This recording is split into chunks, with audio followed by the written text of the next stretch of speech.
مرتبہ محترمہ کے ساتھ زرداری صاحب بھی نوابدرہ صاحب کے پاس آئے تھے اور غالباً گوڈو شوڈو کو ہاتھ لگایا تھا. جی یہ واقعہ خود زرداری صاحب نے ہمیں سنایا. انہوں نے بتایا کہ میں جب زرداری صاحب 2 سال دبئی میں گزار کے آئے تو میں ملنے کے لیے گیا. میرے بیٹے بھی ساتھ تھے عمران ادنان.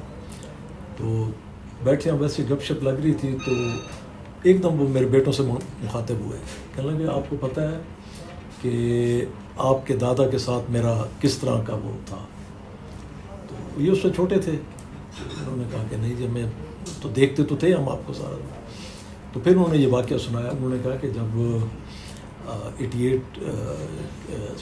93 والے اس میں وہ ہوا نا 88 والے میں کہ ہم لوگ اسمبلیوں میں آئے تو فیصلہ ہوا کہ جی اسحاق خان کو پریزیڈنٹ وہ کیا جائے اور سارا. تو بی میرے پاس آئی. انہوں نے کہا کہ فاروق خان کو بلاؤ اور سارا. تو پھر انہوں نے سارا واقعہ سنایا کس طرح فاروق خان آئے. میں نے انہیں کہا تو اس وقت سردار فاروق خان جو تھا وہ ان کے ہاتھ پاؤں پھول گیا. وہ کانپ رہے تھے کہ جی میرے سے یہ چیز نہیں ہوگی.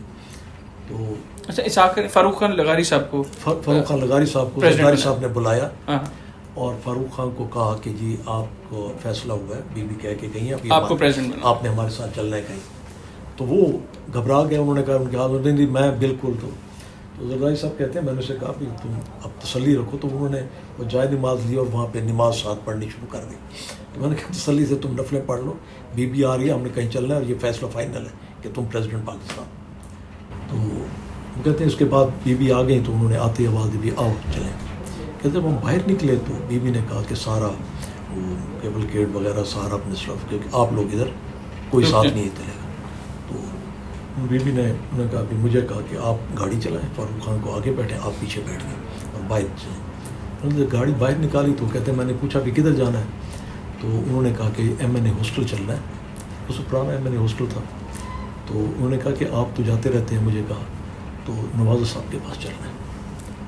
ہم لوگ چلے جائے. تو جب گیٹ پہ تو انہوں نے اسٹاف نے دیکھا کہ پرائم منسٹر پیچھے بیٹھی ہیں اور بغیر پروٹوکول. تو سر وہ بڑے حیران ہوئے. تو ہم ادھر پہنچ گئے. آگے نواز صاحب کے پاس انہوں نے کہا رات کو محفل ہوتی تھی.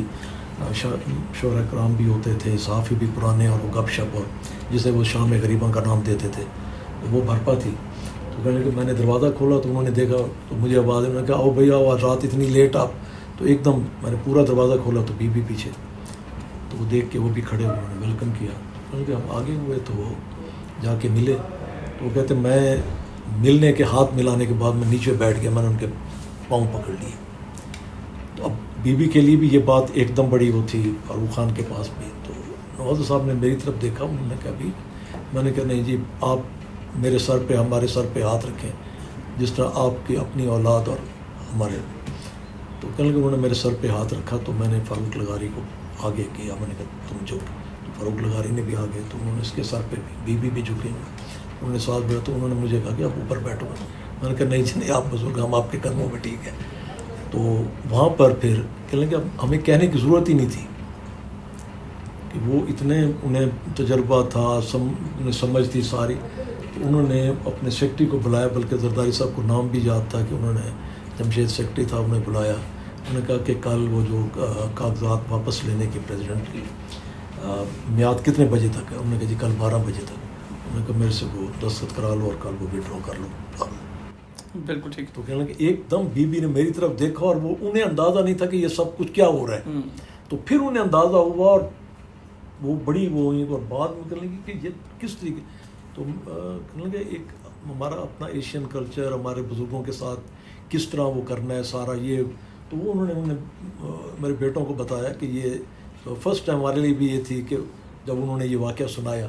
اور پھر میرے خیال ایک پروگرام میں نذیر لغاری صاحب کے گول TV پر زرداری صاحب کا انٹرویو تھا. وہاں بھی انہوں نے یہ واقعہ کوٹ کیا. بالکل ٹھیک.